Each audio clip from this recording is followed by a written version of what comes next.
Billahi minasyaitonir rajim. Bismillahirrahmanirrahim.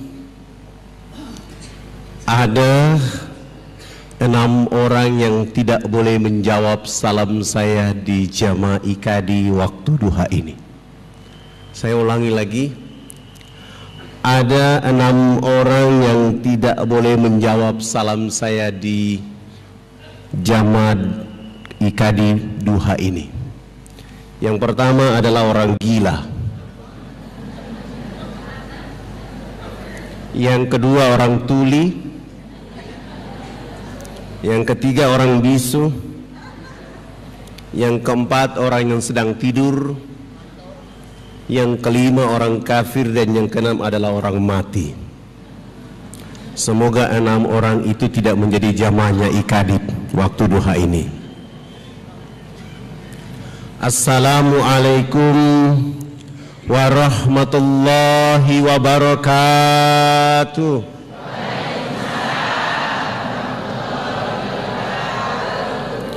Innal hamdalillah nahmaduhu wa nasta'inuhu wa nastaghfiruh wa na'udzu billahi min sururi anfusina wa min sayyiati a'malina.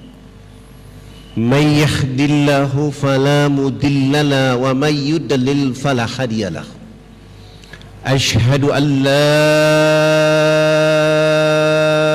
ilaha illallah wahdahu la syarika lah, wa asyhadu anna Muhammadan abduhu wa rasul allazi adal amanat wa ballaga rasala wa nasaha lil ummat wa jahada fil haqqi jihad wa tarakana mahajjatal ma'ina ila iluha kan hariha. Allahumma salli wa sallim wa barik ala Muhammad wa ala alihi wa ashabi ajmain. Para alim ulama, hadirin yang selalu dalam limpahan rahmat dan kasih sayang Allah Subhanahu wa ta'ala. Alhamdulillah, rasa syukur selalu hadir bersama jiwa raga kita untuk memuji Allah Tabaraka wa ta'ala atas segala limpahan rahmat dan kasih sayang, sehingga kita mampu menggerakkan jiwa raga kita untuk duduk di majelis ini. Semoga duduknya kita di majelis ini seperti kita sedang duduk di dipan-dipan surganya Allah Subhanahu wa ta'ala. Rasulullah Muhammad sallallahu alaihi wasallam menyampaikan pengumuman untuk penduduk akhir zaman, sebagaimana disampaikan dan diumumkan oleh Ibnu Mas'ud. Apabila di sebuah komunitas, sebuah kampung, sebuah negeri, mereka diundang untuk menghadiri sebuah majelis taklim, sebuah kajian Islam. Ketika undangan itu tiba di rumah mereka, mereka membaca undangan itu dalam keadaan happy, senang dan bahagia. Dan ketika jadwal itu pengajian, mereka berlapang-lapang mengayun langkah kaki kanannya memenuhi undangan itu. Menurut Rasulullah SAW, ayunan langkah kaki kanannya diangkat derajat oleh Allah Subhanahu wa ta'ala. Tidak saja langkah kaki kanan, di saat yang bersamaan mereka juga berlapang-lapang mengayun langkah kaki kirinya memenuhi undangan itu. Ayunan langkah kaki kirinya mampu menggugurkan dosa-dosa bergantungan pada jiwa dan raga mereka. Setelah mereka tiba di majelis itu, mereka tidak duduk berkesendirian, melainkan mereka ditemani dengan 70.000 malaikat. Tidak saja ditemani dengan 70.000 malaikat, melainkan 70.000 malaikat sibuk di dalam majelis itu menyebut-nyebut nama mereka yang hadir ke hadapan Allah Subhanahu wa ta'ala. Maka alhamdulillahi rabbil alamin, pujian hanya kepada Allah, sanjungan hanya kepada Allah, membesarkan nama Allah dan merendahkan serta menghinakan diri kita, karena kitalah hamba yang bergantung kepada Allah semata. Salam teriring salawat kepada Rasul Muhammad sallallahu alaihi wasallam, dengan perjuangan dakwanya sehingga hari ini kita semua dalam keadaan Islam. Walau kita tidak menatap wajah Rasulullah, tidak mendengar kata-kata langsung dari Rasulullah Muhammad SAW, tidak duduk dengan Rasulullah Muhammad SAW, tetapi warisannya Rasulullah SAW membuat kita mampu berbondong-bondong, berduyung-duyung, berduduk, bersilaturahmi, bertahan di majelis-majelisnya Allah Subhanahu wa Ta'ala.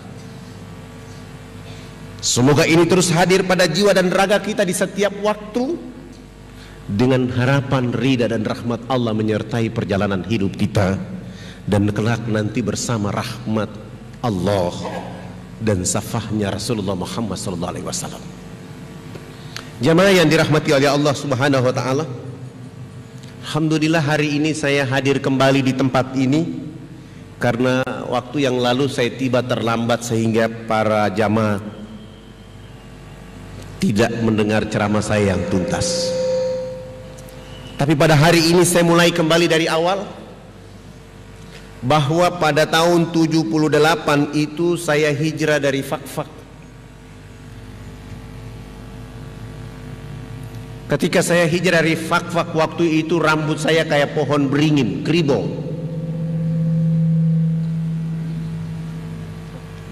Pasang kembali. Waktu saya tiba di pelabuhan Makassar, saya bertemu orang Bugis Makassar. Waktu itu saya menyapa mereka dengan kata-kata Assalamualaikum warahmatullahi wabarakatuh. Saya berasal dari Fakfak di sini. Ketika saya menyapa orang di pelabuhan Bugis Makassar, waktu itu tidak ada satupun yang mau membalas salam saya. Bahkan ada sebagian orang Bugis Makassar ketika melihat rambut saya, mereka bilang, orang Islam macam apa rambutnya kayak begini. Ketika saya sholat subuh,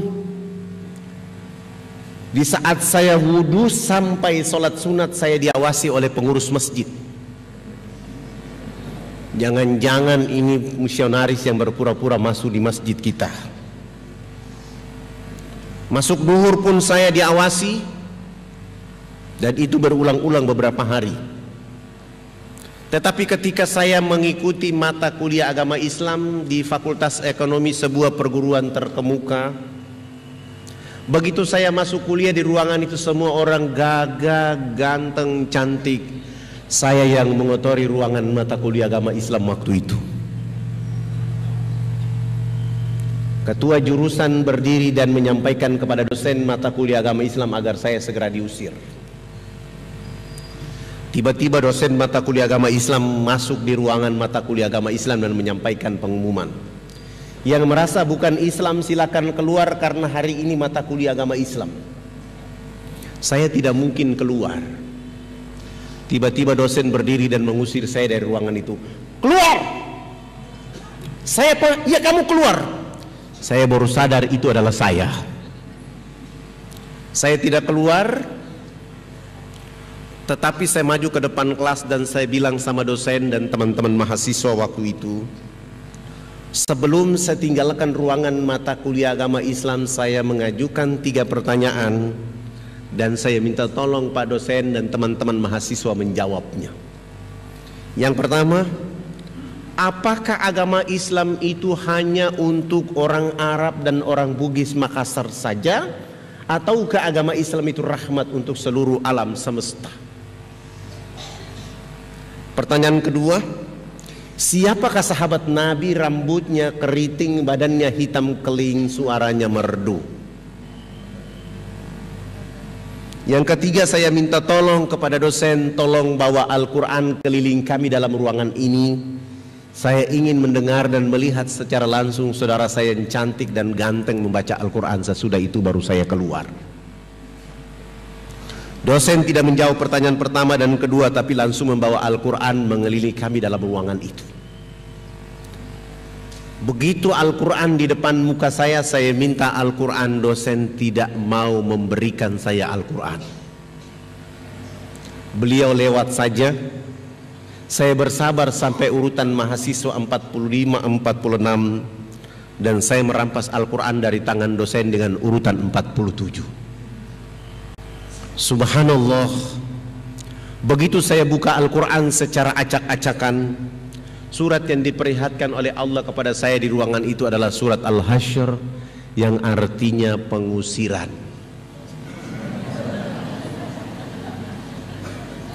Saya baca 3 ayat terakhir selesai, dosen mengatakan saat itu menurut dosen dari 47 mahasiswa hanya 7 mahasiswa saja yang bisa membaca Al-Quran secara baik dan benar.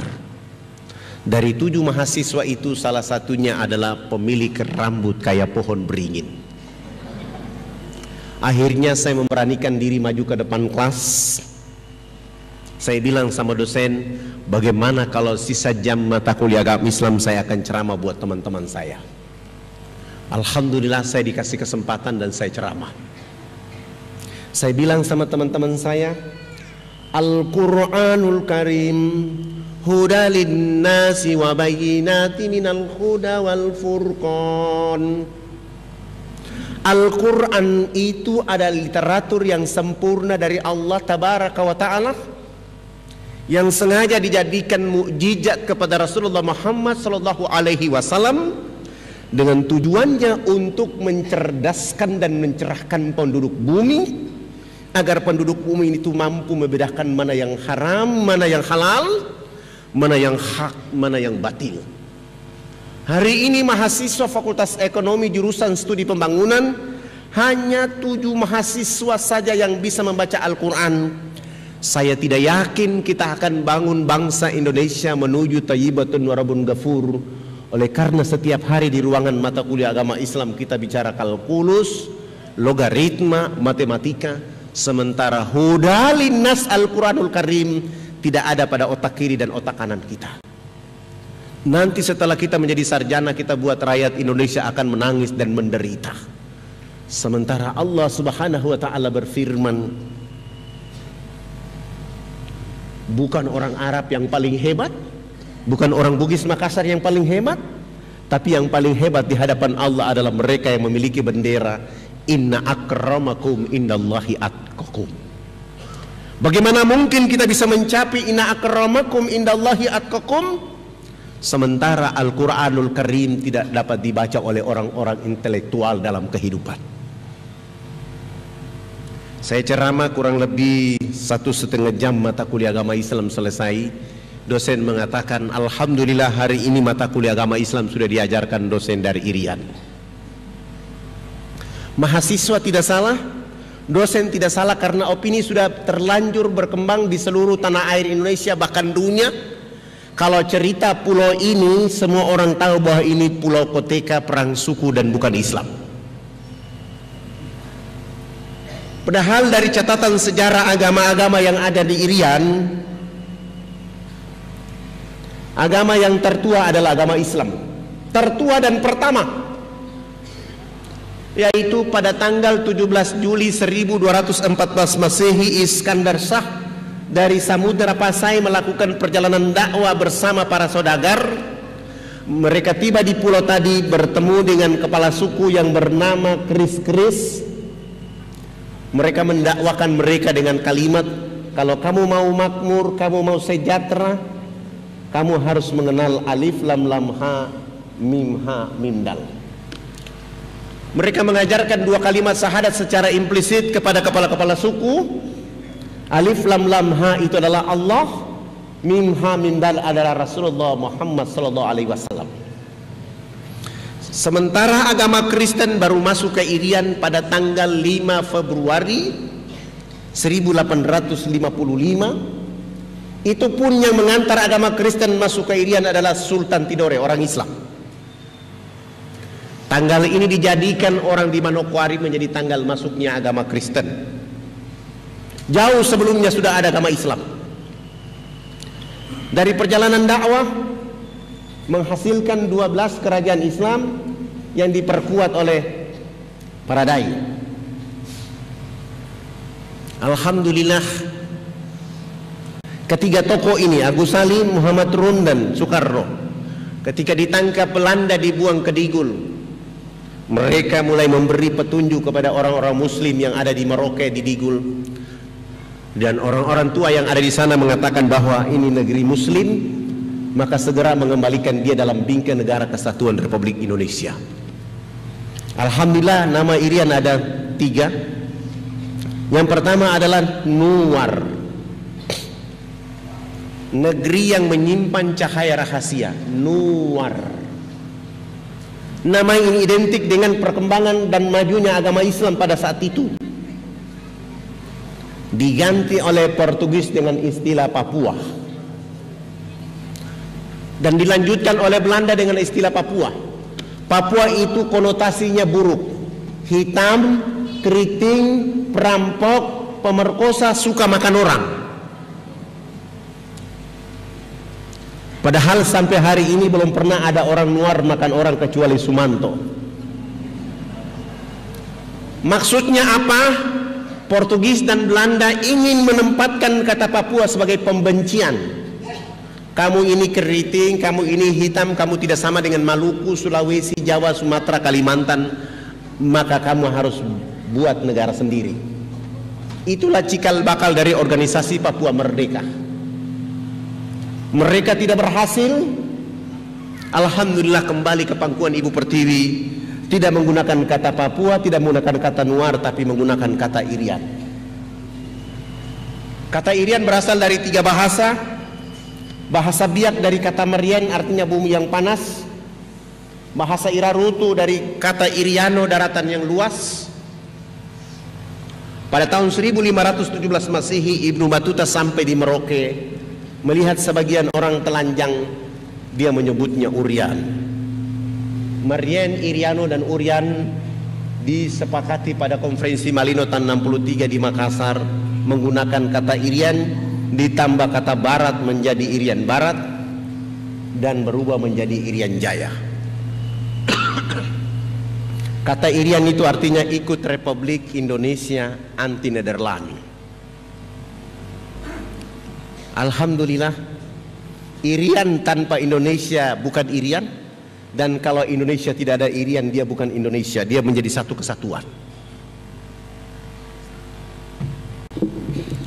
Dia harus menjadi satu kesatuan yang berusaha untuk membangun masyarakat bangsa Indonesia dengan Islam yang kuat, dan pada akhirnya menghasilkan kekuatan bangsa yang tangguh oleh karena dengan taat kepada Allah Subhanahu wa Ta'ala.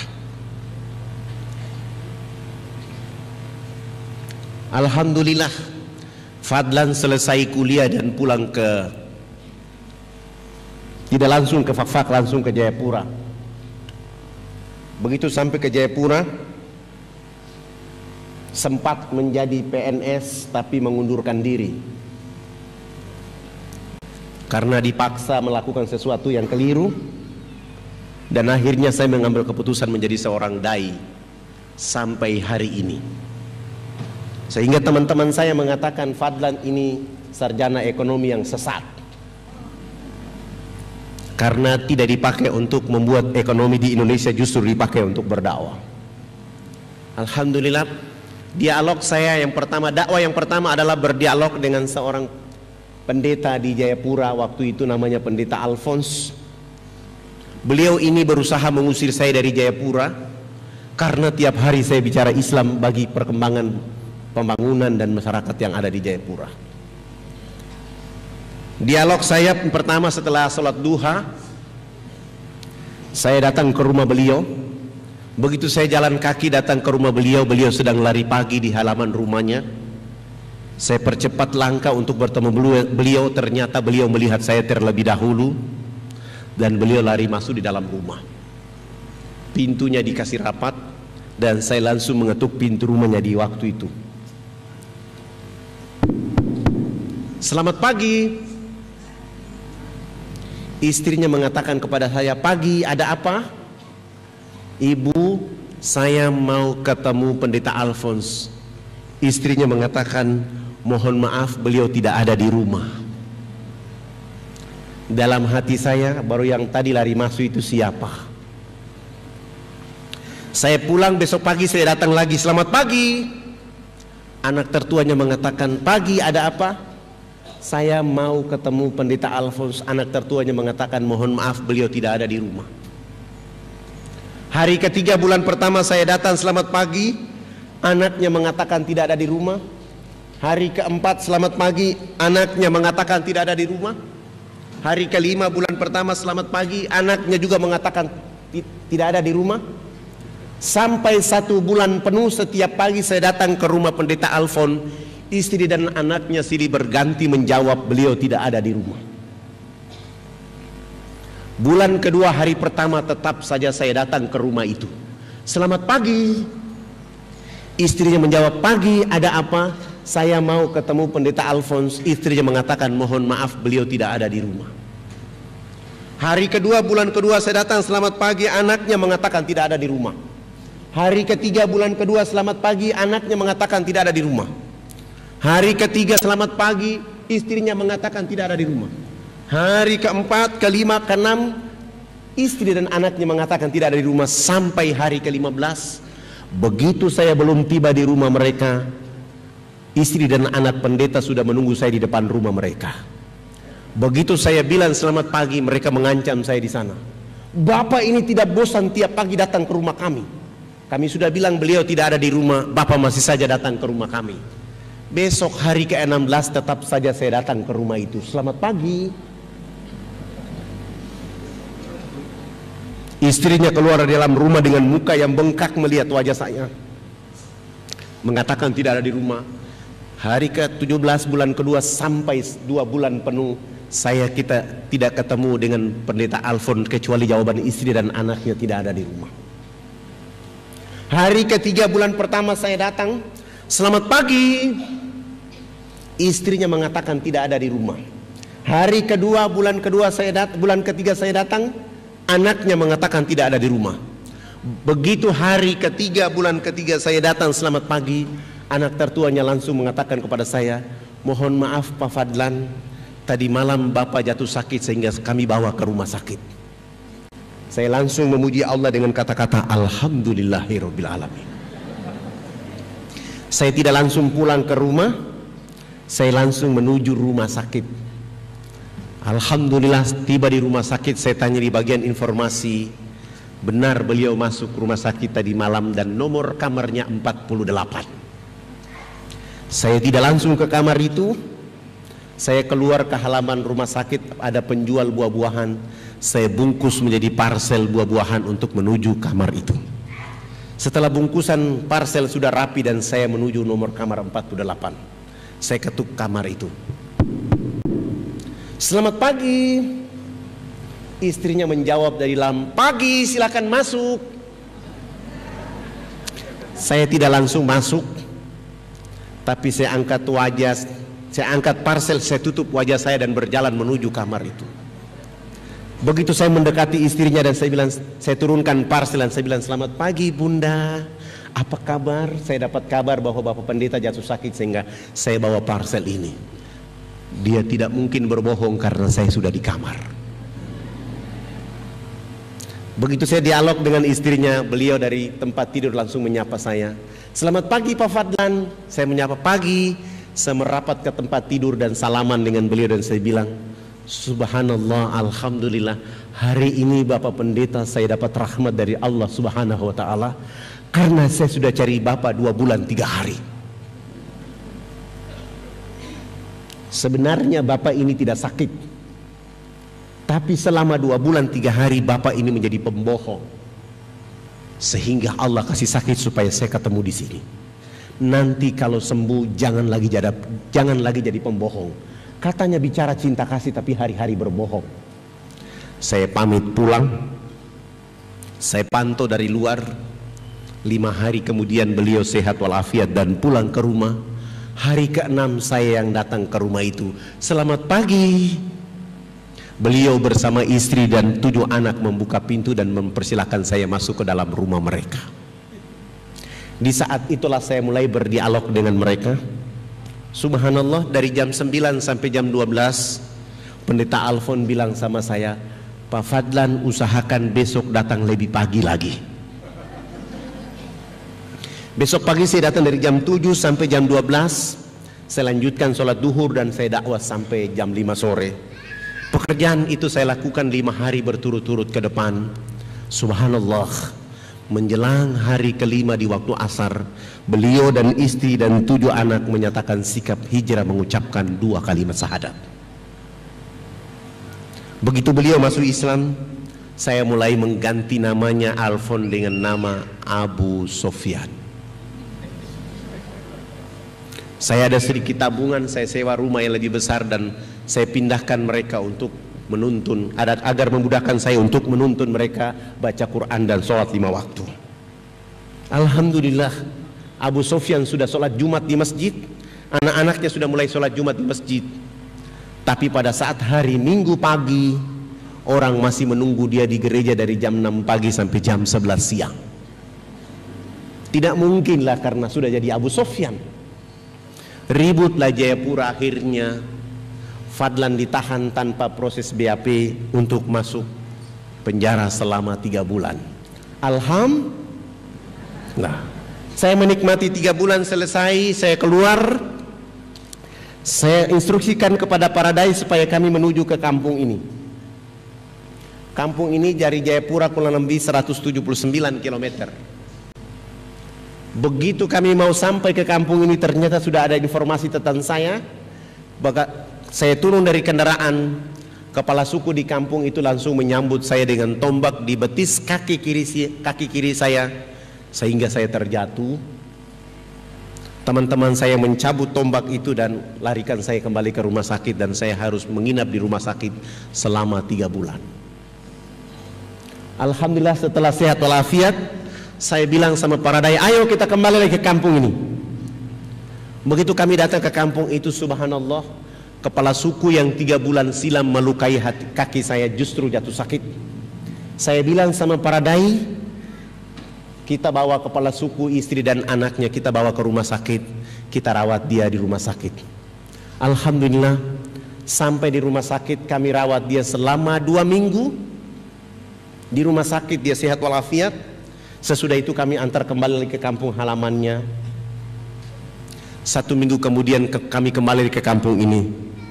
Beliau bersama keluarga dan 15 kepala keluarga pun hijrah mengucapkan 2 kalimat syahadat. Akhirnya Fadlan harus ditahan untuk masuk penjara tanpa proses BAP selama 6 bulan. Alhamdulillah, menikmati 6 bulan itu selesai. Saya keluar, tetap saja saya berdakwah di Jayapura. Subhanallah, ada 30 kepala keluarga pun hijrah mengucapkan 2 kalimat syahadat. Ribut lagi Jayapura, saya harus ditahan lagi untuk masuk penjara selama 9 bulan. Alhamdulillah, saya menikmati 9 bulan itu dengan happy, senang hati. Hari terakhir dari bulan ke-9 saya keluar.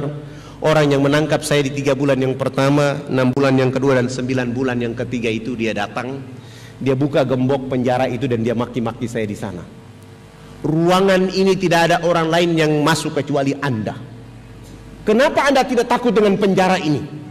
Tiap bulan, tiap minggu tidak ada orang lain kecuali Anda. Saya jawab beliau, abang, saya bukan maling, saya bukan pemberontak, saya bukan pembunuh.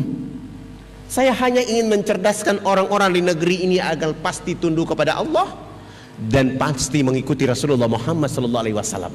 Tidak apa-apa abang menangkap saya, tidak apa-apa.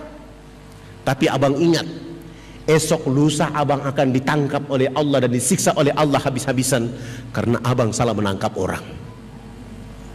Bahasa saya ini membuat dia ketakutan dan dia bilang sama saya, jangan kau kasih takut-takut saya. Oh, ternyata orang ini juga ketakutan. Di saat ketakutan itulah dia bawa pulang saya ke rumahnya. Dia suruh istri dan 5 anaknya menunggu saya di ruang tamu. Lalu saya mendakwai mereka tentang indahnya Islam bagi penduduk bumi. 8 jam kemudian beliau bersama istri dan 5 anak pun hijrah mengucapkan 2 kalimat syahadat. Setelah beliau masuk Islam, alhamdulillah saya sudah tidak ditangkap lagi. Saya mulai berpikir bahwa Itulah dakwah. Kalau dilakukan karena Allah dan Rasulnya, hadiahnya adalah caci maki, penjara, fitnah, pembunuhan, pengusiran. Saya mulai berpikir bagaimana caranya melakukan perjalanan dakwah ke daerah yang lebih jauh dari Jayapura ke Wamena. Waktu itu kami tidak punya pesawat, mau dan tidak mau harus jalan kaki. Jalan kaki Jayapura Wamena itu jalan kaki 3 bulan baru sampai.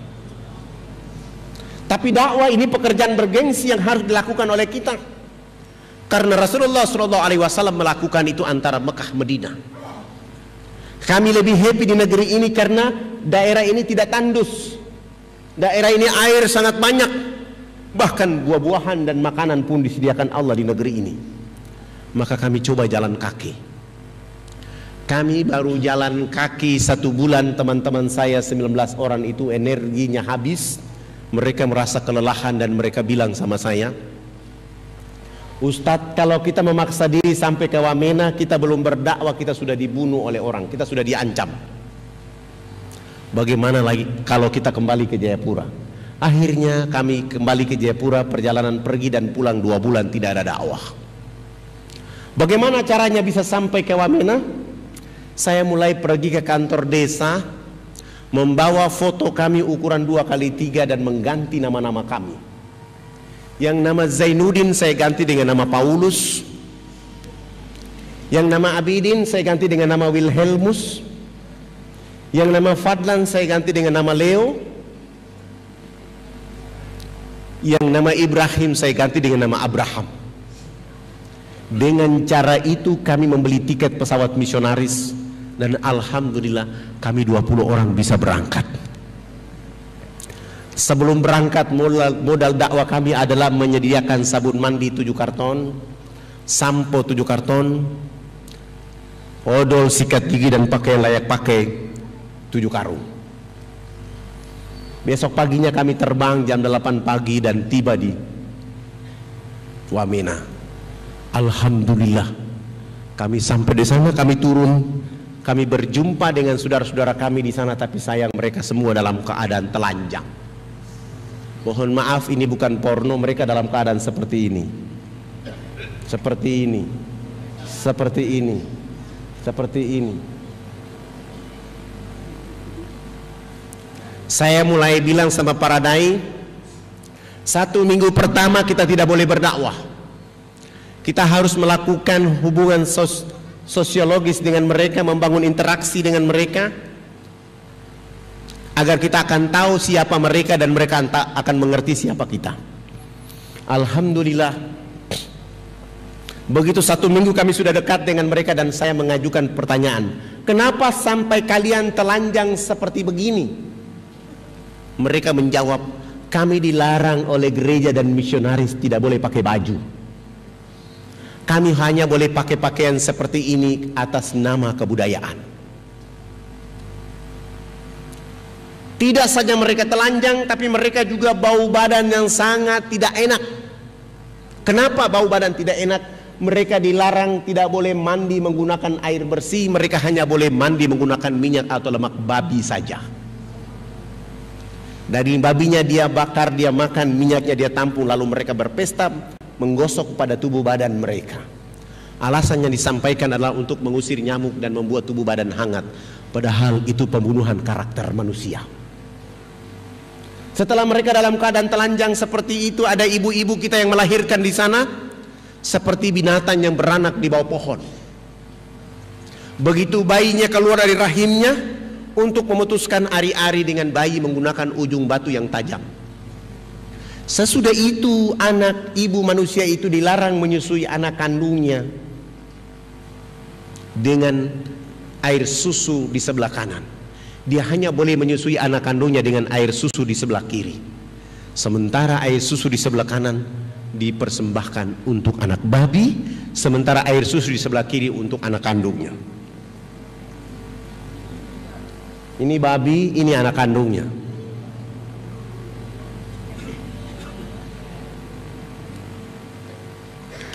Ada apa bagi masyarakat yang ada di pedalaman? Menurut misionaris, orang Irian harus tetap bodoh, tertinggal terbelakang. Dengan ketertinggalan yang ada, dia foto, dia bawa ke luar negeri, cerita di kampungnya bahwa pemerintah Indonesia tidak mau membangun orang yang ada di Irian. Di sisi lain dia masuk ke pedalaman dengan pesawat-pesawat ini memprovokasi orang di pedalaman untuk membenci NKRI. Maka saya bilang sama para dai, tidak ada jalan lain untuk merubah masyarakat yang ada di pedalaman-pedalaman kecuali dakwah. Dan tidak ada agama lain yang bisa melakukannya kecuali Islam. Islam yang bisa membuat orang berperadaban, dan Islam yang membuat orang menjadi beradab. Bagaimana cara dakwanya? Telah jelas dalam surat 16 ayat 125. Surat An-Nahl, Allah ingatkan kita, ud'u ila sabili rabbil hikmah wal mau'izatil hasanah. Serulah manusia ke jalan agama Tuhanmu dengan arif, bijaksana, penuh hikmah. Saya mulai mentadaburi ayat ini dengan menggunakan sabun mandi. Minggu kedua, hari pertama saya mulai bawa kepala sukunya ke sungai. Sampai ke sungai saya bilang kepala suku, kotekanya dibuka dulu. Setelah kotekanya dibuka, kami 20 orang bersama kepala suku jebur masuk dalam sungai. Begitu jebur masuk dalam sungai, selesai kami naik dan saya bilang sama para dai, silakan berdiri di depan dan saya di belakang mereka dan kepala suku di samping kanan saya. Dan saya mulai mengambil satu sabun, saya berikan kepada kepala suku. Saya bilang sama kepala suku, Bapak ikut gerakan kami. Begitu kami gosok sabun di sebelah kanan, kepala suku ikut gosok sabun di sebelah kanan. Kami gosok sabun di sebelah kiri, kepala suku ikut gosok sabun di sebelah kiri. Tubuh badan kami sudah penuh dengan busa sampo. Saya ambil sabun dari tangan kepala suku, saya ganti dengan sampo. Saya kasih beliau satu botol, lalu kami siram di rambut kami. Kepala suku ikut siram sampo di rambut. Rambut kami orang Irian itu kalau belum kena air dengan sampo, itu rambut tenang-tenang saja. Begitu kepala suku dia siram sampo dan keramas, rambut keribu keriting itu dia mekar kayak bunga yang berkembang. Sehingga busa sampo itu makin tinggi. Begitu makin tinggi, jatuh kena hidung kepala suku. Dia mencium harum dari sampo, langsung pergi, tidak mau lagi bilas dengan air. Begitu dia jalan, para dai mengatakan, Bapak kepala suku harus disiram dengan air. Beliau mengatakan, tidak anak, ini wangi. Rupanya selama hidupnya baru pertama mencium bau harum. 6 hari berturut-turut kepala suku ini mandi tidak pernah bilas dengan air. Di hari ke-6 begitu dia datang bersama kami jebur ke dalam sungai, gosok sampo, gosok sabun, sesudah itu dia pakai koteka, kelihatan kayak kuntilanak yang berjalan. Busa berjalan itu kena matahari dan angin sehingga kering di tubuh badan. Kepala suku langsung ke kebun bekerja seperti biasa seorang petani. Jam 2 siang dia pulang ke rumah. Perjalanan pulang ke rumah Allah turunkan rahmat berupa hujan kena di tubuh badan. Busa sampo dan sabun yang tadi kering itu muncul kembali. Beliau gosok-gosok sampai busa sabun itu hilang, busa sampo itu hilang. Allah ganti dengan kesegaran jasmani. Kepala suku ini tiba di rumah tidur dari jam 3 sore sampai jam 9 pagi hari berikutnya. IKADI, Ikatan Dai Indonesia. Beliau gosok-gosok sampai busa sabun itu hilang, busa sampo itu hilang. Allah ganti dengan kesegaran jasmani. Kepala suku ini tiba di rumah tidur dari jam 3 sore sampai jam 9 pagi hari berikutnya. Pagi-pagi kami datang ke rumahnya, langsung kepala suku angkat bicara. Anak, mandi yang benar itu yang anak ajarkan. Bapak kemarin dimandikan oleh Tuhan Sang Pencipta sehingga Bapak tidur menjadi enak. Selama ini Bapak belum pernah tidur enak seperti ini. Oh, bagaimana kalau pagi ini Bapak ikut mandi? Beliau dengan senang hati ikut kami ke sungai. Hari itu baru dia mandi, resmi bilas, naik tidur dari jam 9 pagi sampai jam 3 sore hari itu. Setelah dia bangun tidur, di sana ada kecerdasan dan pencerahan. Dia mulai ceramah kepada 28 titik kampung adat beliau. besok pagi yang berkumpul di lapangan dekat sungai itu sebanyak 3.712 orang. Laki, perempuan, tua, muda, besar, kecil dalam keadaan koteka seperti tadi datang untuk mengikuti pelajaran mandi menggunakan sabun mandi. Karena kami bawa sabun hanya 7 karton, tidak cukup, terpaksa 1 sabun dibagi 4, dan kami memulai pelajaran mandi kepada saudara-saudara kita di sana. Dari jam 8 pagi sampai jam 12 siang belum tuntas. Saya skorsing pelajaran mandi karena kami mau sholat duhur. Saya bilang sama kepala suku, kami mau sholat duhur, maka yang sudah mandi jangan pulang, yang belum mandi juga jangan pulang. Nanti selesai sholat duhur kami akan melanjutkan pelajaran mandi. Kami kalau sholat duhur atau sholat di pedalaman itu tidak bisa sholat di atas permukaan bumi, harus membuat panggung karena babi sangat banyak. Sehingga kami 20 orang naik di atas panggung, sementara 3.712 orang mereka dulu di bawah panggung yang sudah mandi maupun yang belum mandi. Begitu kami naik di atas panggung dan salah satu dai dia qomat, lalu saya takbir. Allahu Akbar. 19 dai itu juga takbir Allahu Akbar. Begitu kami takbir, 3.712 orang yang sudah mandi maupun yang belum mandi duduk di bawah panggung, semuanya serentak berdiri berputar keliling panggung sholat, seakan-akan kami itu Ka'bah. Mereka tawaf keliling panggung sholat itu. Apa yang mereka lakukan? Ternyata mereka tawaf keliling panggung sholat untuk memperhatikan gerakan-gerakan sholat duhur yang kami lakukan. Begitu saya salam, assalamualaikum warahmatullahi, assalamualaikum warahmatullahi, kepala suku besar itu langsung loncat naik di atas panggung sholat dan mengajukan beberapa pertanyaan. Anak, kenapa anak dengan teman-teman berdiri dan angkat tangan dan mulutnya bicara-bicara? Itu maksudnya apa? Saya bilang, subhanallah, baru mandi cerdas begini. Saya mulai mencoba menjawab, Bapak kepala suku, kami ini agama kami Islam. Dalam agama kami diperintahkan Tuhan Allah Sang Pencipta dalam satu hari 5 kali menghadapnya di saat dan waktu yang ditentukan. Tadi kami berdiri angkat tangan itu artinya kami menyerahkan sepenuhnya kehidupan jiwa raga kami kepada Tuhan Allah.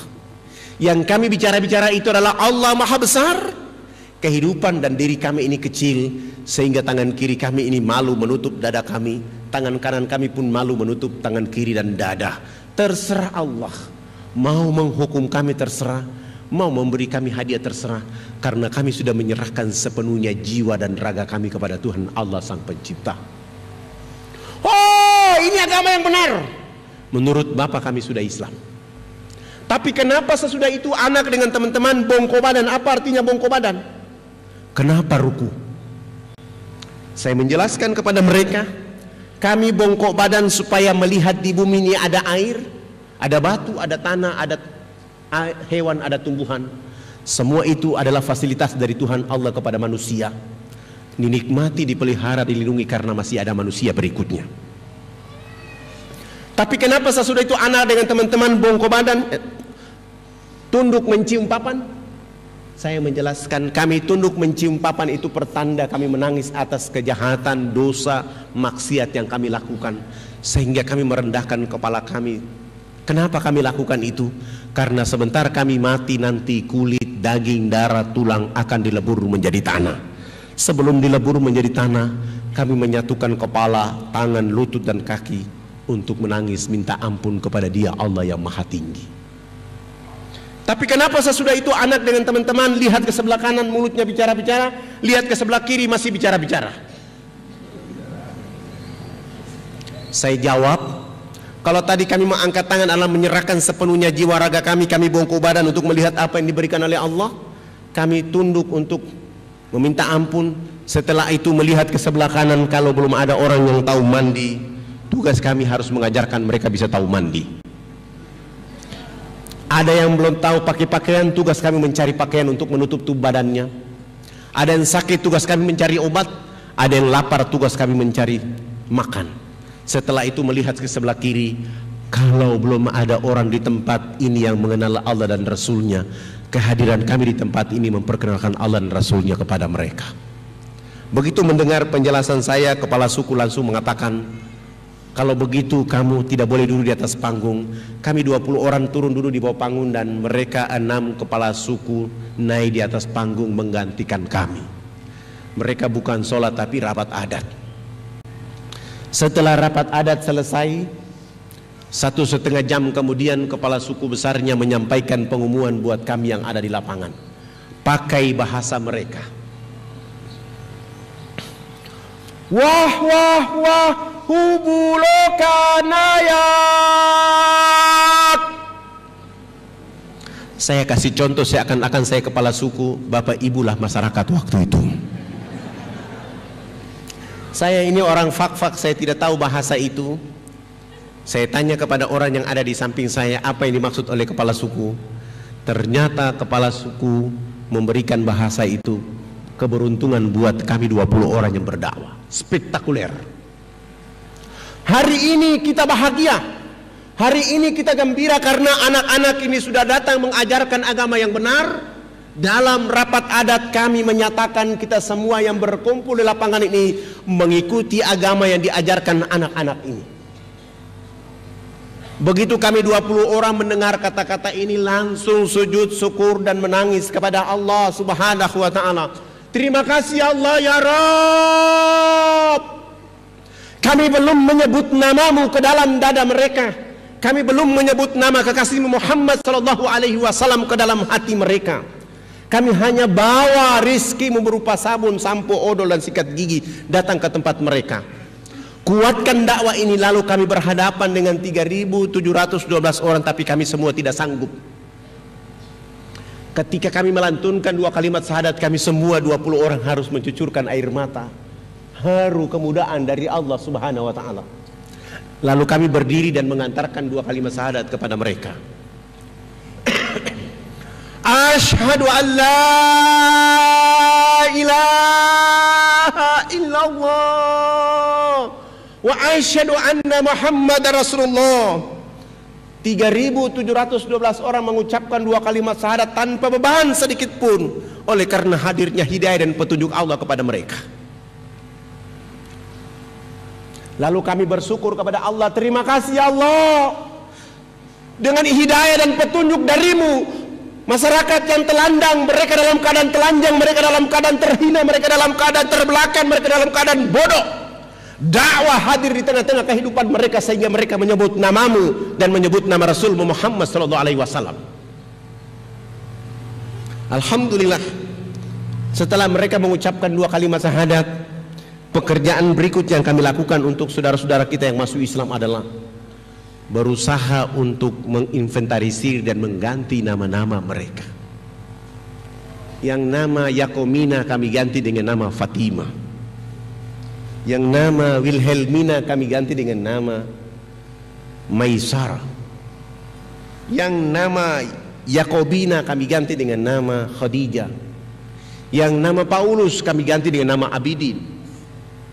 Yang nama Yohanes kami ganti dengan nama Abu Bakar. Yang nama Wilhelmus kami ganti dengan nama Zainuddin. Itulah nama-nama yang paling layak kepada saudara-saudara kita masuk Islam. Sebab sangat lucu kalau ada orang Irian masuk Islam, dikasih nama dia, rambutnya keriting, badannya hitam keling, dipanggil Subagio. Tidak layak kalau orang Irian rambut keriting hitam dipanggil Subagio. Atau dia masuk Islam rambutnya keriting, badannya hitam keling, dipanggil Sutrisno. Tidak cocok. Atau dia masuk Islam rambutnya keriting, badannya hitam keling, dipanggil Cecep. Tidak cocok. Tapi Abidin, Ibrahim, Muhammad Nasir insya Allah cocok. Setelah mengganti nama-nama mereka, pekerjaan berikut yang kami lakukan adalah melakukan hitanan massal mulai dari umur 7 bulan sampai umur 63 tahun.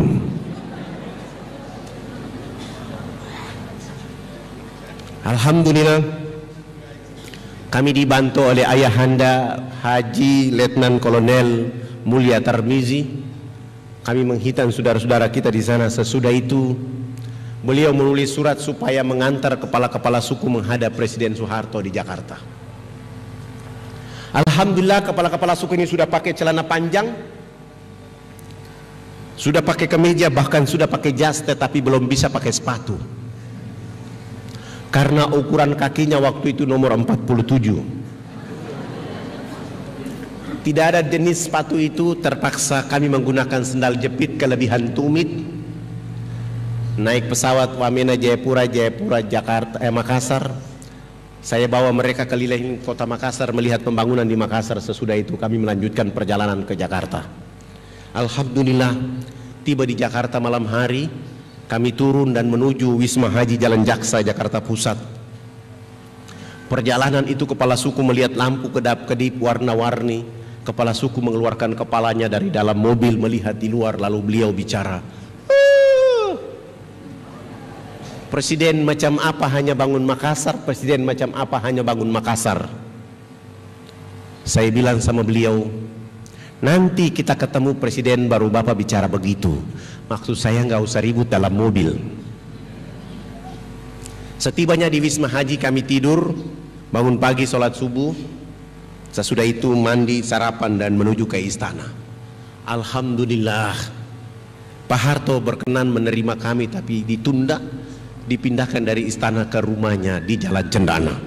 Kami kembali ke Wisma Haji istirahat. Selesai sholat asar hari itu menuju rumah Pak Harto di Cendana. Begitu kami datang, kepala negara berdiri di depan rumahnya menyambut kehadiran kepala-kepala suku sambil salaman dan berpelukan. Senyum ciri khas dari Pak Harto kepada mereka. Sesudah itu kami dibawa masuk ke ruang tamu, dikasih makan, dikasih minum, dikasih oleh-oleh oleh Pak Harto. Dan Pak Harto minta supaya kepala suku besarnya konferensi pers. Lalu kepala suku besar konferensi pers, Bapak tidak pantas jadi presiden. Presiden macam apa hanya bangun Makassar, Presiden macam apa hanya bangun Jakarta. Pemilu nanti saya akan bicara supaya Haji Muhammad Soeharto tidak boleh lagi dipilih jadi presiden. Kepala suku ini bicara pakai bahasa Wamena, Pak Harto juga tidak tahu. Karena kepala suku ini bersemangat, Pak Harto memiliki positive thinking dan minta diterjemahkan. Dan saya harus menggunakan siasa menerjemahkan bahasa ini. Dan saya mulai menerjemahkan. Bapak Presiden yang terhormat, hari ini kepala-kepala suku sungguh bahagia bisa bertemu dengan Bapak Presiden. Dan kepala suku menyatakan bahwa Haji Muhammad Soeharto layak jadi Bapak Pembangunan Nasional. Dengan cara inilah Pak Harto langsung menelpon Menteri Agama. Kepala-kepala suku ikut diberangkatkan haji pada tahun itu juga. Dengan cara itu Pak Harto menelpon Menteri Sosial, kami dibantu 417 unit rumah layak huni.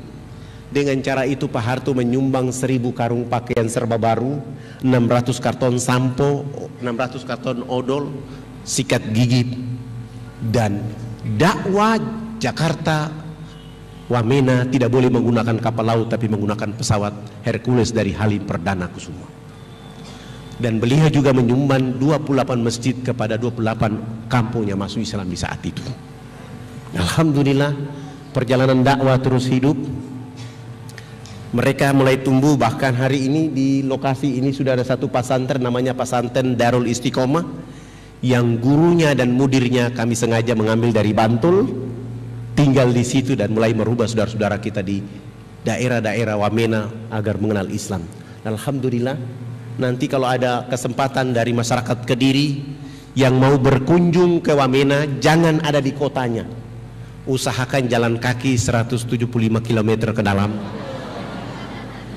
tinggal di sana beberapa hari. Tidak ada satupun yang sanggup menahan air mata di saat waktu duhur, asar atau maghrib atau subuh. Orang akan mencucurkan air mata karena ada anak rambut keriting hitam keling mengumandangkan suara azan, seakan-akan di saat itu Bilal hadir di tempat itu. Saya bergeser lagi ke Jayapura, ke Biak. Ketika bergeser ke Biak berdakwah, saya sudah berdakwah selama 5 hari. Ketemu lagi seorang pendeta yang bernama Alexander. Beliau mulai menggunakan kekuatan untuk mengusir saya dari sana. Beliau mengatakan, segera keluar dari kota ini. Saya bilang, abang, kenapa, alasan apa saya tidak boleh ada di sini? Anda segera tinggalkan kampung ini dan tidak boleh bicara Islam di negeri ini. Saya bilang, abang, saya orang Irian Islam, abang orang Irian Kristen. Saya berhak bicara Islam di sini. Kenapa? Karena agama pertama yang ada di Irian adalah agama Islam. Dan agama Kristen masuk ke Irian diantar oleh orang Islam. Maka saya berhak bicara Islam di sini.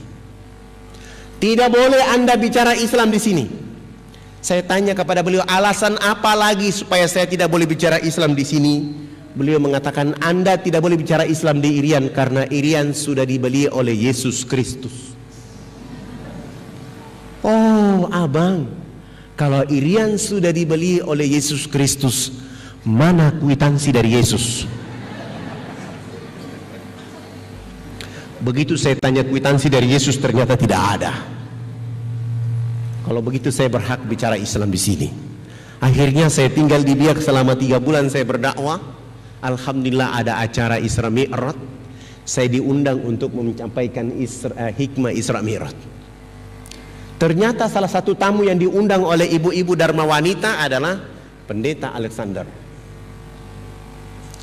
Dari rumah saya sudah menyiapkan konsep saya adalah pentingnya sholat bagi kehidupan bumi, penduduk bumi. Begitu saya naik di atas mimbar, saya lihat ternyata di bawah ada Pendeta Alexander dan saya mulai merubah ceramah saya. Tidak ada agama di muka bumi ini yang diberi peluang dan kesempatan oleh Allah kecuali agama Islam saja. Begitu berartinya peluang dan kesempatan sehingga Allah menghibur kekasihnya Rasul Muhammad sallallahu alaihi wasallam untuk melakukan perjalanan antar bumi dan bumi langit. Kenapa Rasulullah dihibur oleh Allah dengan cara melakukan perjalanan antar bumi? Oleh karena seluruh keturunan Nabi Ibrahim turun ke Palestina, hanya satu saja Ismail yang turun ke Mekah. Maka di saat dia sedih, dihibur Allah dengan melakukan perjalanan antar bumi, Mekah Palestina. Dalam perjalanan bumi itu ada 2 wajah yang tidak boleh dilupakan, dilalaikan, ditinggalkan, didiamkan, yaitu Masjidil Haram dan Masjidil Aqsa. Sesudah itu mulailah dari Masjidil Aqsa ke Sidratul Muntaha. Naik ke Sidratul Muntaha menerima apa? Pintu peluang dan kesempatan. Siapa orang yang tidak sholat subuh, dia telah kehilangan pintu peluang dan kesempatan dari Allah. Siapa orang yang tidak sholat duhur, asar, maghrib, isya, dia telah kehilangan kontrol peluang dan kesempatan dari Allah subhanahu wa ta'ala. Rumah boleh terbakar, harta boleh hilang dan dicuri oleh orang, tetapi sholat 5 waktu tidak boleh, 1 waktu pun tidak boleh ketinggalan. Dan itu hanya ada pada agama Islam saja. Agama lain selalu berkata, tugas Tuhan menciptakan dunia dan isinya, sesudah itu Tuhan istirahat di surga, urusan dunia Tuhan tidak boleh ikut campur. Nanti mau masuk surga cukup menyebut nama Yesus, langsung masuk surga, enak aja. Sengaja saya bicara begitu supaya di bawah ini tersinggung. Alhamdulillah, begitu saya turun dari mimbar, beliau mendekati saya dan beliau bilang sama saya, Pak Ustadz, saya juga hadir. Oh, mana kwitansi dari Yesus? Begitu saya tanya kwitansi, ternyata dia marah. Pak Ustadz, saya tersinggung dengan ceramah Ustadz tadi. Mohon maaf, ini acara orang Islam. Saya tidak ceramah di acara umum. Saya tidak tahu kalau abang ada di sini. Bagaimana kalau kita dialog antar umat beragama? Saudaraku, abangku, saya orang yang tidak suka dialog antar umat beragama. Kenapa? Saya bawa orang Islam, abang bawa orang Kristen di ruangan, kita berkelahi dan bunuh-bunuhan, saya tidak mau. Boleh dialog dengan saya hanya 4 mata 4 telinga. Dan dialog 4 mata 4 telinga hanya bicara Bible dan Kristen saja. Nanti kalau dialog Bebel mengatakan agama Kristen agama yang benar, Pak Pendeta bawa saya ke gereja baptis dan umumkan bahwa Fadlan sudah masuk Kristen. Bagaimana jika Bebel memberi isyarat bahwa Islam agama yang benar? Ya, saya juga masuk Islam tapi jangan dibiak. Kami sepakat dan malam itu kebetulan acaranya hari Sabtu sore, langsung beliau sewa hotel. Dan saya sudah kasih satu persyaratan, dialog kita di tempat yang ada AC, ada tempat tidurnya 2 dan tempat dialog harus Bapak yang bayar. Beliau sepakat dan malam itu langsung menyewa hotel. Saya bilang jemput saya selesai sholat Isya. Subhanallah, selesai sholat Isya beliau datang di posko dakwah, bawa mobil Kijang yang bertuliskan Laskar Kristus. Saya bilang ini orang hebat. Begitu saya naik di atas mobil dan saya mulai baca Bismillahi majreha wa mursaha inna rabbi ghafurur rahim, runtuhlah Laskar Kristus malam hari ini. Begitu kami 2 jalan menuju penginapan, saya bilang, abang malam ini saya bahagia karena saya lihat abang jadi muridnya Yesus. Oh, tidak usah kita bicara di sini. Ternyata beliau sudah mulai emosi. Memang saya memainkan emosinya. Kami sampai di hotel, kami 2 duduk berhadap-hadapan dan saya mulai mengatakan kepada beliau, abang, saya ini tamu, abang tuan rumah. Karena abang tuan rumah, saya minta tolong abang yang berdoa duluan. Lalu beliau memimpin doa ala mereka. Saya kutip doanya. Ya Bapa kami dalam surga, dituduskan dengan namamu di bumi seperti di surga. Terima kasih Tuhan, Engkau telah mempertemukan aku dengan seorang domba tersesat. Aku jadikan dia atas nama Engkau, Yesus Juru Selamat abadi selama-lamanya. Saya dengar dalam doa dia bilang, saya domba tersesat. Setelah dia bilang amin, lalu saya mulai baca doa rukyat. Saya mulai merukyat dia malam itu. Setelah saya rukyat dia malam itu, saya tutup dengan Al-Fatihah.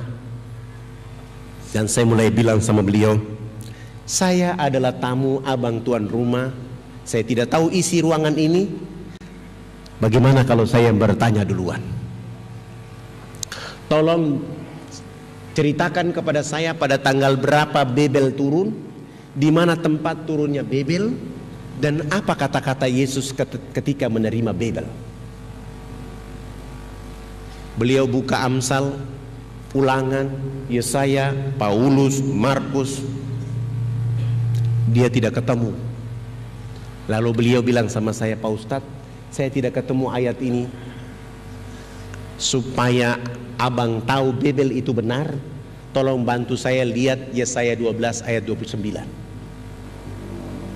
Akan datang seorang nabi, diajarkan kitab kepadanya dengan kata-kata baca. Nabi itu mengatakan, aku tidak dapat membaca.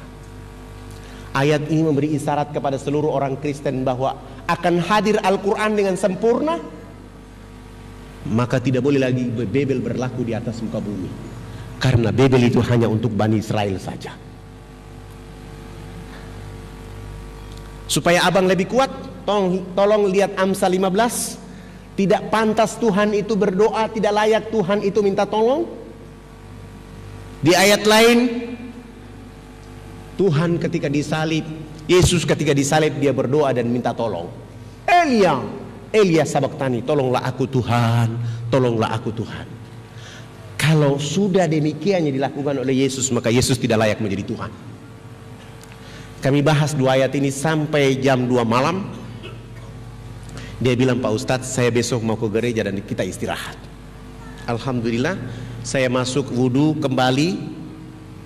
Saya tidur, begitu saya buka bed cover, saya lihat ternyata dia belum tidur. Dia masih menggunakan satu ilmu lagi, yaitu mau menghipnotis saya malam itu. Saya mulai menggunakan ayat kursi dari bed cover itu sambil saya tiup ke arah dia. Alhamdulillah, saya yang bangun sholat subuh, dia yang ketiduran. Begitu dia bangun sholat subuh, dia mandi selesai langsung ke gereja. Sampai ke gereja dia mengundurkan diri di gereja dan dia dikejar oleh jamaah pada tahun itu. 3 jari kakinya dipotong. Yang membuat dia yakin tentang kekuasaan Allah dan Islam. Harusnya ketika jarinya dia potong, yang keluar dari kakinya adalah darah. Ternyata setetes darah pun tidak ada yang keluar. Dia lari menuju penginapan, begitu dia masuk dalam kamar baru darah berhembus keluar. Di saat itulah dia bilang, saya mengucapkan 2 kalimat syahadat. Keluarganya dilindungi, kami lari dari Jayapura, dari Biak ke Jayapura, Jayapura menuju Jakarta, dan beliau bersama 12 anaknya hijrah mengucapkan 2 kalimat syahadat. Dia tinggal di Jakarta, di Tangerang. Sesudah itu pergi ke Mesir selama 6 tahun. Dia 6 tahun dia di Mesir, anak-anaknya terus belajar di pesantren di Tangerang. Sesudah itu kembali ke Indonesia menjemput istrinya menunaikan rukun Islam yang kelima.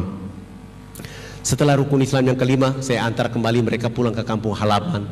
Perjalanan pulang ke Biak, kami sholat subuh.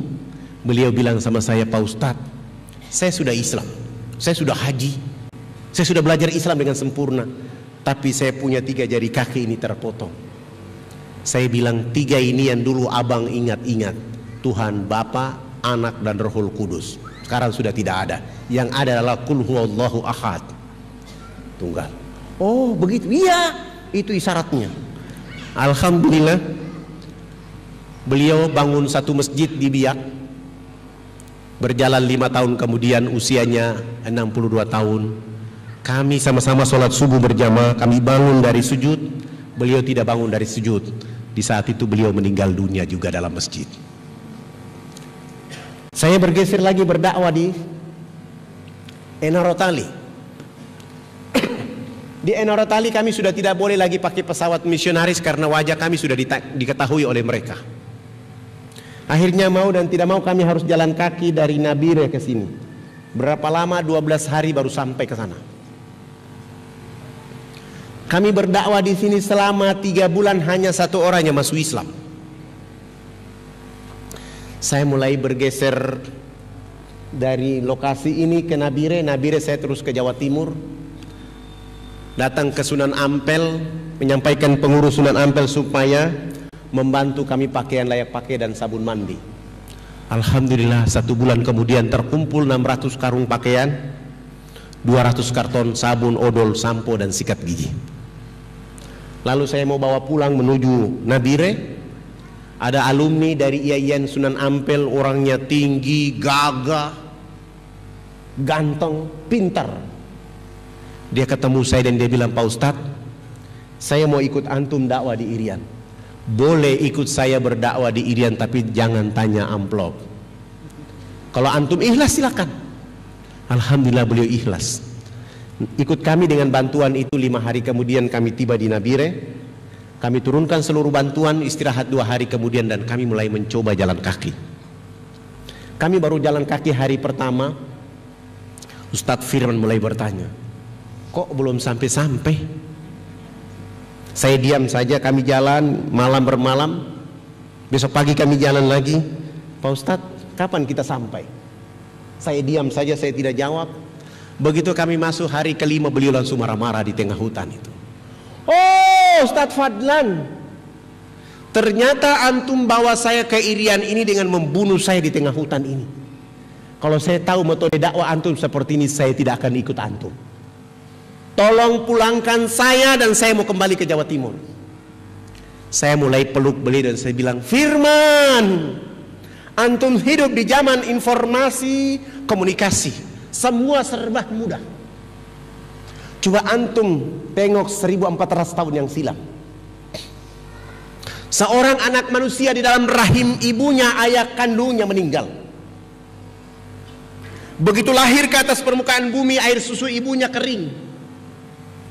Ibunya menawarkan kepada penduduk kota Mekah untuk menyusui. Semua orang menolak. Jangan kamu menyusui bayi yang tidak ada bapaknya. Begitu dibawa menghadap Halimatus Sa'diyah, suami Halimatus Sa'diyah marah-marah. Wahai istriku, kita butuh upah, kita butuh uang. Jangan kamu menyusui bayi yang tidak ada orang tuanya. Wahai Firman, 6 tahun kemudian bayi ini tidak menyusuikan ibunya lagi.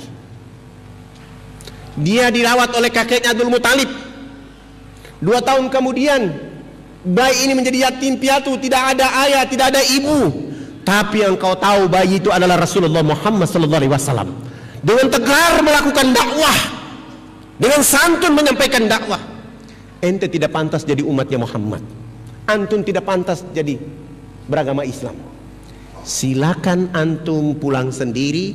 Di sana ada binatang buas, ente mau mati-mati aja. Kami mau berdakwah. Bahasa saya ini sengaja saya lakukan supaya dia semangat, dan dia bilang, kalau begitu Pak Ustadz, kita jalan lagi. Alhamdulillah, kami jalan sampai 12 hari, tiba di lokasi. Kami berdakwah selama 3 bulan, tidak ada satupun yang masuk Islam. Saya mulai bilang sama beliau, Ustadz, ini tidak ada orang masuk Islam karena niat antum yang salah. Tapi ada metode dakwah untuk membungkus niat antum supaya dakwah ini hidup. Bagaimana kalau antum ana nikah dengan anak kepala suku? Hah?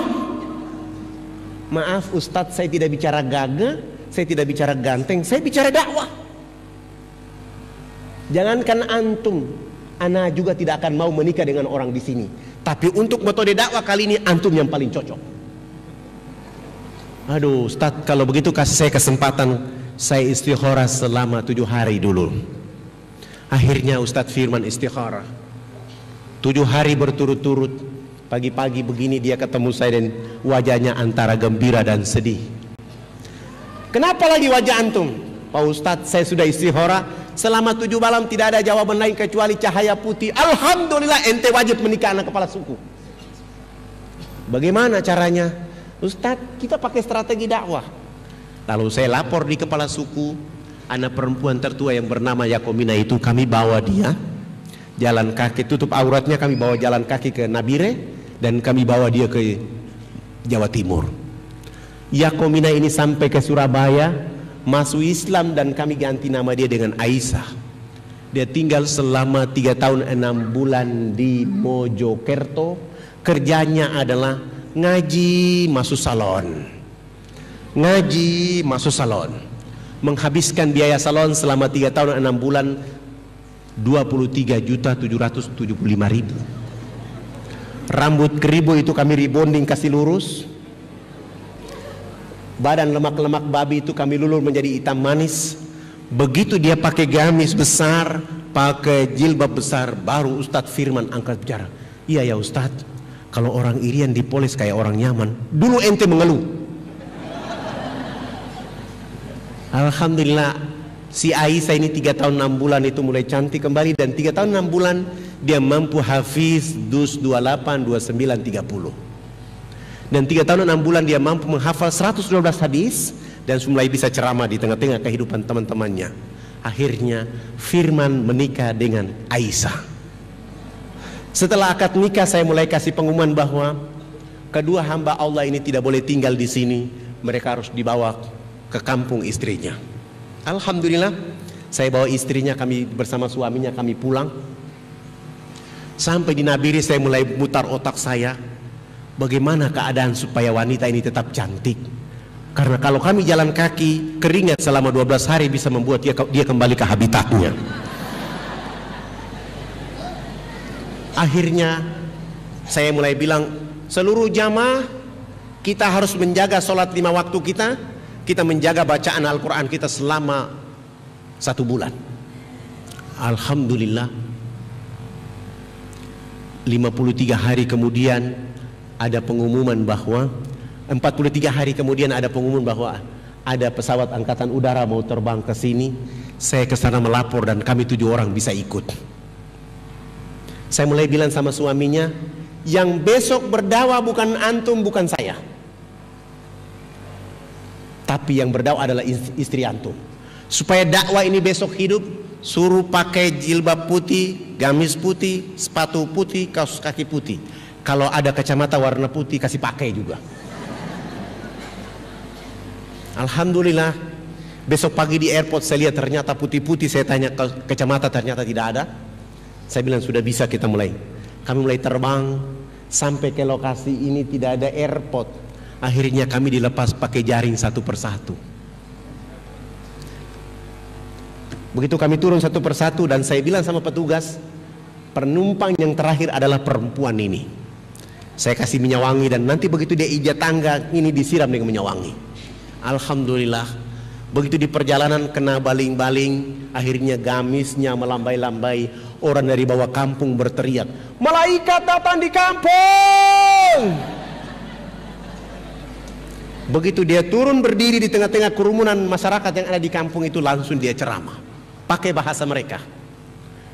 Saya ini dulu nama saya Yakomina, hari ini nama saya menjadi Aisyah. Saya bisa bicara seperti ini, saya bisa cantik seperti ini, saya bisa berubah seperti ini karena 3 tahun 6 bulan saya pergi ke negeri sana, mereka merubah saya menjadi manusia yang beradab. Dulu seandainya saya tinggal di kampung ini, saya tinggal di atas potensi kekayaan dari Allah, tetapi saya seperti binatang di negeri ini. Dan hari ini bapak ibu keluarga saya di kampung itu seperti yang dilakukan oleh orang-orang asing di negeri ini. Dia ceramah kurang lebih 1,5 jam. Ada seorang penginjil perempuan angkat tangan. Hai Yakomina, kami bersedia masuk Islam, tetapi kami juga cantik seperti kau. Suaminya bilang sama saya, Ustadz, di tengah hutan ini salon mana yang mau datang? Saya bilang urusan salon urusan saya, yang penting mereka sudah ada niat. Kami tinggal 1 minggu kemudian, saya mulai turun jalan kaki kembali ke Nabire. Saya ke Makassar, kumpulkan uang dari masjid ke masjid. Alhamdulillah dapat 35 juta. 15 juta itu khusus untuk beli belas kencur, alat dulur, rebonding. Seorang daya harus begitu. Setelah alat-alat kecantikan itu sudah siap semuanya, saya mulai tanya salon mana yang bisa bantu dakwah 1 bulan 3 bulan 10 juta. Alhamdulillah ada kelompok Wardah, saya bayar mereka 10 juta dan saya bawa mereka. Kami sampai di sana ada Hercules dan kami terbang ke sana turun. Sampai di sana kami tidak mulai langsung berdakwah, tapi kami mulai buat bilik-bilik kecil sebanyak 10 buah. Bilik yang pertama isinya cermin, bilik yang kedua isinya tanah liat, bilik yang ketiga isinya air dan dengan sabun dan sampo, bilik keempat, kelima, keenam, ketujuh pekerja salon ada di dalam. Karena di pedalaman itu belum pernah ada ibu-ibu dan warga kita melihat wajahnya di cermin, kami mulai membuat antrian ibu-ibu. Ibu yang pertama begitu dia buka horden bilik yang pertama, dia natap masuk ke dalam, wajahnya di cermin, ketakutan dan lari keluar. Di dalam ada setan. Wah, ini pasti bukan setan, wajahnya sendiri. Bukan ibu, itu bukan setan, wajah ibu. Tidak Pak Ustadz, kami lihat masuk, dia lihat keluar, makanya saya lari keluar. Itu setan itu. Oh tidak, itu wajah ibu. Kalau ibu tidak percaya silakan sini, ibu masuk, coba ibu angkat tangan. Tangan siapa? Iya ya, beta putangan ya. Saya putangan maksudnya. Itu wajah ibu. Oh, saya kira itu makhluk lain. Alhamdulillah, bergeser ke bilik yang kedua. Tahara pakai tanah liat sehingga lemak-lemak babi yang mereka pakai bertahun-tahun itu hilang. Lalu menggunakan sabun mandi dan sampo di bilik yang ketiga. Begitu digosok menghasilkan harta dari tubuh badan mereka setebal kabel telepon. Pindah di bilik yang ketiga, keempat, kelima, keenam. Di bilik yang ke-9 mereka sudah pakai gamis, tapi rambutnya masih jabri kiri kanan, ditutup lagi dengan jilbab. Lalu mereka melihat di cermin di bilik yang ke-10, 662 akhwat mengucapkan 2 kalimat syahadat bersamaan dengan 175 kakak di tempat itu. Walaupun di lokasi ini semen 1 sak 1.400.000, kami tidak peduli, yang penting masjid bisa dibangun di tempat itu. Alhamdulillah kekuatan dakwah itu terus tumbuh berkembang, dan hari ini bahkan teman-teman dan umat Islam yang berkumpul menjadi jamaah IKADI pada bulan Desember yang lalu sempat menitipkan acara Jambore Dakwah Internasional yang menghadirkan 1.500 anak plus 2.500 warga untuk mengikuti kajian Islam selama 15 hari di tempat itu dalam rangka menjaga kekuatan dakwah, sehingga alhamdulillah Islam menjadi tumbuh. Dan mohon doa, kami akan membangun sebuah masjid terbesar ukuran 30 kali 30 di Jayapura, dan di beberapa tempat dengan nama masjidnya Masjid Isa bin Maryam, atau dalam bahasa Inggrisnya kami menyebut Masjid Yesus bin Maryam. Kita ingin ceritakan kepada saudara-saudara kita bahwa Isa atau Yesus itu manusia biasa yang jangan dijadikan menjadi penyembahan, tetapi dia adalah orang yang diberi wahyu dan utusan oleh Allah Subhanahu wa taala. Dan kami terus bekerja dengan rapi terus menerus karena doa dari seluruh masyarakat Kediri, umat Islam yang ada di Kediri, sehingga kami melakukan dakwah tidak dengan kekerasan tetapi dengan pandangan yang telah didakwakan oleh Rasulullah Muhammad SAW, sehingga kami terus melakukan. Bapak Ibu yang dirahmati oleh Allah, saya bergeser lagi ke Manokwari. Tahun 2002, waktu sudah habis ya? Sudah habis? Saya bergeser ke Manokwari bulan puasa tahun 2002. Saya ceramah di Manokwari malam nuzul Quran. Saya ceramah di atas mimbar dan waktu itu ternyata ada siaran radio regional 2 FM Manokwari. Tapi panitia tidak kasih tahu saya sehingga saya ceramah di atas mimbar itu begini. Tidak ada kitab suci di atas muka bumi yang dibaca dan didengar mendapat pahala kecuali Al-Quran. Rasulullah SAW bersabda, la aqulu alif lam mim harfu, walakin alifun harfu wa lamun harfu wa mim harfu. Rasulullah SAW bersabda, alif lam ini bukan satu huruf. Alif satu huruf, lam satu huruf, mim satu huruf. Setiap orang yang membaca satu huruf pahalanya 10 derajat.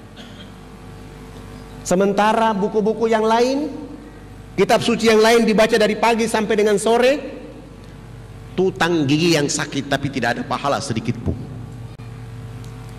Ternyata ada ketua dewan gereja Manokwari, namanya Pendeta Saulieno, mendengar suara saya itu dan pagi-pagi beliau marah-marah.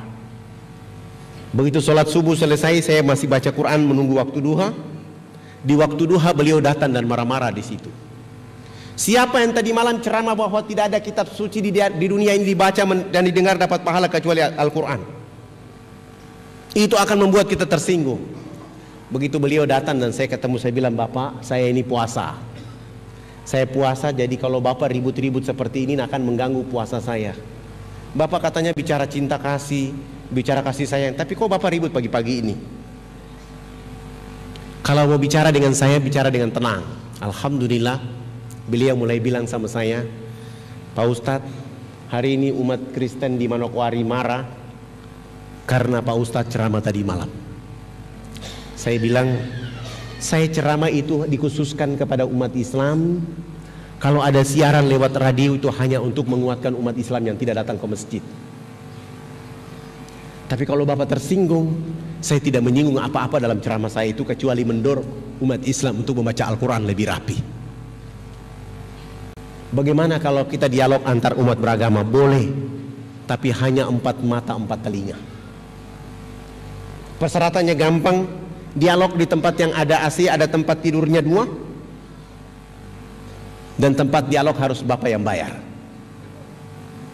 Dialog kita tidak bicara Quran dan Islam, tapi kita bicara Bible dan Kristen. Nanti dalam dialog Bible mengatakan Kristen agama yang benar, pendeta bawa saya dan Kristenkan saya. Tapi bagaimana Bible memberi isyarat Islam agama yang benar? Ya, saya juga masuk Islam tapi jangan di Manokwari. Alhamdulillah, dia pulang ke rumah, 2 jam kemudian dia sewa hotel dan dia jemput saya. Begitu kami sampai di hotel, beliau bawa Bible tahun 74, 75, 76, 77, 79, 80 sampai 95. Sementara saya bawa Bible dari tahun 61, 62 sampai 2002. Justru buku Bible saya lebih banyak daripada dia. Sampai di sana, saya suruh beliau berdoa. Setelah berdoa selesai, saya berdoa lagi menurut agama Islam. Saya mulai bertanya kepada beliau. Tadi abang protes saya tentang saya bilang Al-Quran dibaca dapat pahala. Tolong bilang sama saya, tolong abang baca Matius 7 ayat 21-23. Begitu dia buka Bible ayat ini, dia baca, tapi dia baca pelan. Begitu dia buka, dia baca pelan-pelan. Saya bilang, bagaimana saya bisa dapat pahala kalau abang pendeta baca Bible pelan-pelan? Baca yang tegas kayak kami di Islam. Bismillahirrahmanirrahim. Abang juga baca Bible harus keras supaya saya bisa mendengarnya. Lalu beliau membaca ayat ini. Begitu dia baca, Yesus akan mengusir orang-orang yang menyebutnya Tuhan. Bagaimana menurut Bapak Pendeta tentang ayat ini? Pak Ustadz, ayat ini salah cetak. Begitu dia bilang salah cetak, saya mulai bilang sama beliau, kami di Islam Al-Quran itu kalau satu bentuk huruf saja salah cetak, Al-Qurannya dimusnahkan pada tahun itu dan digantikan dengan terbitan yang benar dan baru. Saya bawa Bebel tahun 61 sampai 2002, isi informasinya salah, sama. Itu berarti ini benar. Hanya kalian yang baru belajar dari Ustadz. Beliau langsung mengatakan, tidak perlu kita perpanjang dialog lagi. Saya masuk Islam, tapi jangan di bulan puasa. Kalau bisa habis lebaran bawa saya dialog, masuk Islam. Alhamdulillah beliau masuk Islam tahun 2002. Setelah hari raya Idul Fitri, beliau masuk Islam. Sesudah itu dihitan di Jakarta. Waktu itu kami hitan dia di Bandung. Setelah dihitan di Bandung langsung pergi haji. Satu-satunya jamaah haji yang pergi haji dalam keadaan luka hitanan belum sembuh adalah beliau. Setelah naik haji, di perjalanan haji istrinya telepon dari Manokwari, Pak Pendeta ada di mana ini?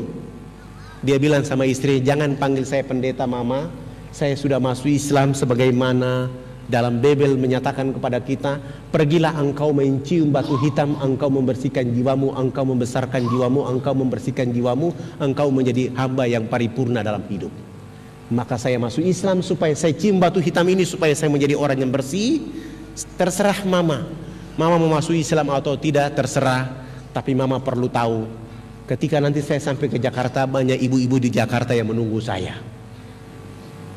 Subhanallah, istrinya akhirnya terbang dari Manokwari dan ikut masuk Islam di Jakarta, menjemput suaminya. Hari ini beliau menjadi ketua Merapi itu di Manokwari untuk membantu dakwah kami. Bapak Ibu yang dirahmati oleh Allah Subhanahu wa taala, kekuatan dakwah itu dilakukan oleh karena satu, hanya ridha dan rahmat Allah semata. Kita jaga agama ini bersama-sama.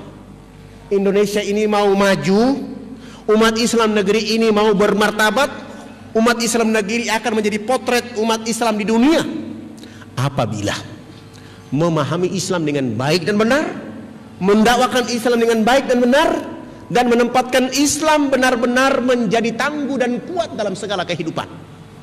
Sehingga Islam itu mencerdaskan semua orang, baik tingkat RT, RW, kecamatan, kota, kabupaten, bahkan provinsi dan seluruh.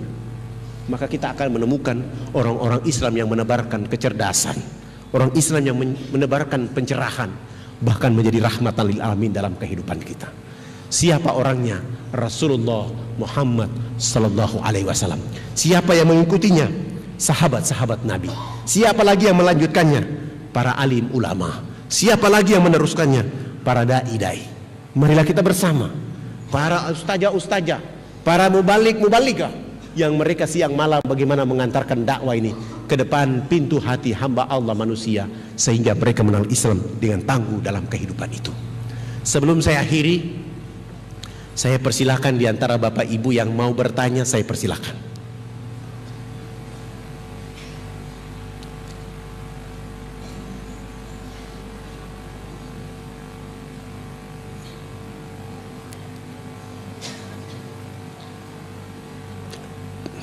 Dari ibu-ibu ada? Dari bapak-bapak? Atau ada yang mau mendaftar jadi dai? Untuk laki-laki dan perempuan yang menjadi dai di Irian hanya satu persyaratan, wajib menikah anak kepala suku.